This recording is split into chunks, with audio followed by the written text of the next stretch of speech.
Oke teman-teman, pertandingan Liga 2 ya antara Persela Lamongan menghadapi tuan rumah PSCS Cilacap telah berakhir dengan skor kemenangan untuk Persela Lamongan ya. Tim tamu menang atas tuan rumah. Ya, tim antara tim Jawa Timur melawan tim Jawa Tengah lagi-lagi dimenangkan oleh kesebelasan tim dari Jawa Timur. Nah, saya kira ini pertandingan tadi cukup alot ya antara Lamongan dan Cilacap. Sebenarnya sama-sama lah kualitasnya kalau bisa dibilang gitu. Ya, sebelumnya saya akan bacakan starting line up gitu teman-teman. Jadi di PSCS Cilacap ada Kharil, kemudian sebagai kiper ya, kemudian ada di barisan belakang ada Derry, ada Iqbal, ada Giuliano, ada Bima.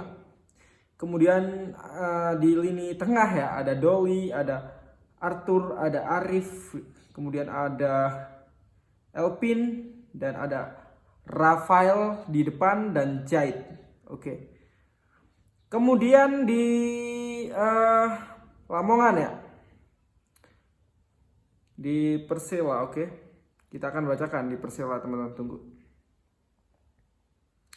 Untuk starting line up dari Persela ada Yogi Triana, ada Ikhwan, ada Ikhwan Ciptadi ya namanya. Kemudian ada Joni Campbell ya, kemudian ada Rafiut Derajat, ada Dede Sapari, ada Ade Jantra ya. Kemudian ada Lee Yu Jung, ada Kim Do Hyun yaitu pencetak gol dari Persela Lamongan. Kemudian ada Julham Jamrun, ada Radiansah, ada Silvio Escobar ya. Jadi starting line up dari masing-masing tim telah mencatatkan nama-nama squad inti ya dari masing-masing tim untuk bertanding di laga sore tadi.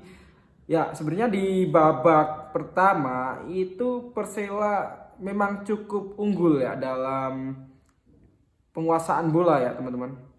Terhitung ada 43% dari penguasaan bola dari PSCS Cilacap, sedangkan Persela Lamongan memegang bola lebih banyak yaitu sebanyak 57%, walaupun secara peluang itu shot 0 target dari Persela Lamongan. Jadi secara efektivitas PSCS Cilacap justru lebih bagus karena dia bisa mencetak 1 on target ya.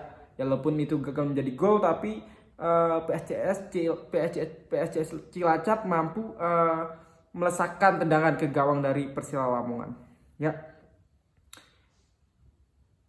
Dan walaupun di babak pertama sebenarnya Persela Lamongan ini banyak melakukan serangan, namun lagi-lagi kebanyakan gagal di barisan akhir dari para pemain PS Cilacap. Bahkan banyak sekali shot off target ya, sebanyak 4 kali.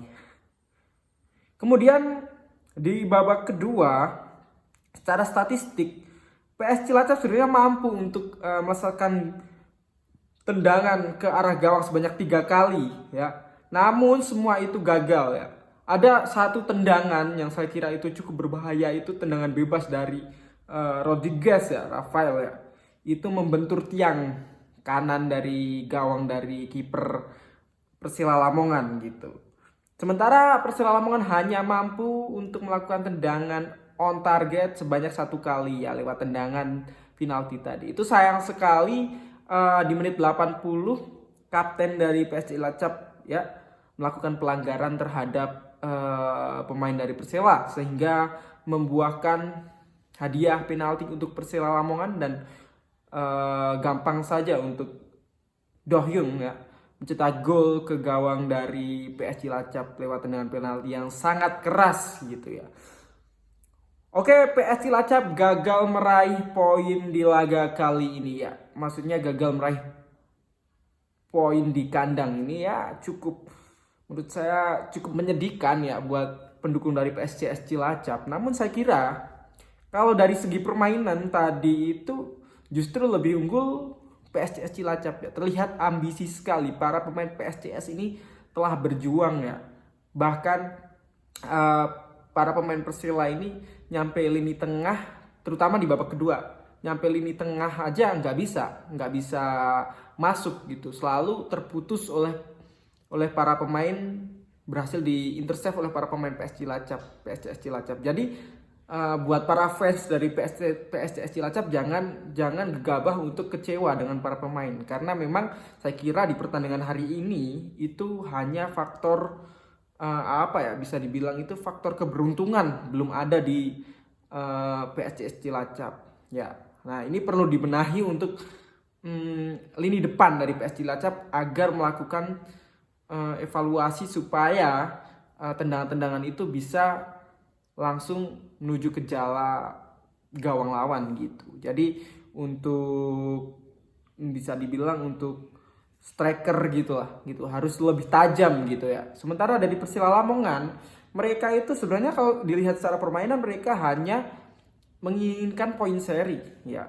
Kalau dilihat secara permainan ya, banyak sekali peluang-peluang yang gagal dimanfaatkan, kemudian kurang agresif ya secara permainan dari Persela, karena mereka hanya menginginkan seri kalau dilihat secara permainan, terutama di babak kedua gitu. Sementara PSCS Cilacap mereka sudah berusaha untuk sekuat tenaga mencuri poin atau menginginkan 3 poin itu di kandang sendiri ya.